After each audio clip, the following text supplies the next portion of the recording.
Vijana, bado mapema kuconclude au kuhitimisha kuwa ajira za polisi hazitokuwepo kwa mwaka huu. Bado mapema mno.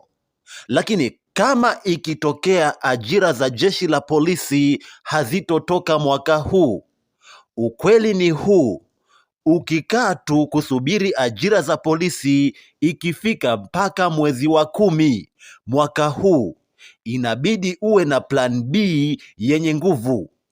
Hapa nimekuwekea mwelekeo wa kufanya. Namba 1, ongeza ujuzi.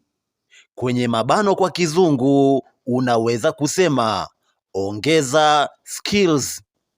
Usikae idle, unaweza kujisajili kozi fupi au kozi ndefu, au kama ikiwezekana kabisa kiuchumi uko vizuri, unaweza mwaka huu ukachukua diploma au degree.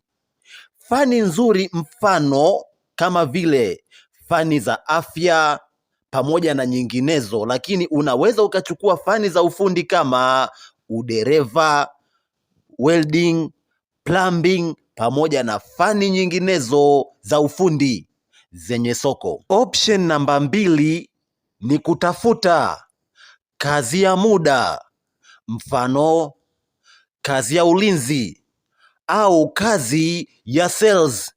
Mfano kwenye mabenki kuna kitu kinaitwa DSA, maana yake kwa kirefu ni Direct Sales Agent.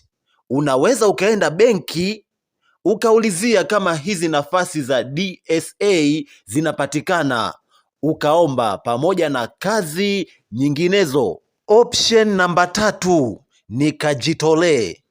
Mfano unaweza ukaenda kwenye taasisi ukaulizia kama kuna nafasi za kujitolea. Hii itakusaidia sana kujenga network pamoja na uzoefu. Option namba 4 ni panua malengo yako.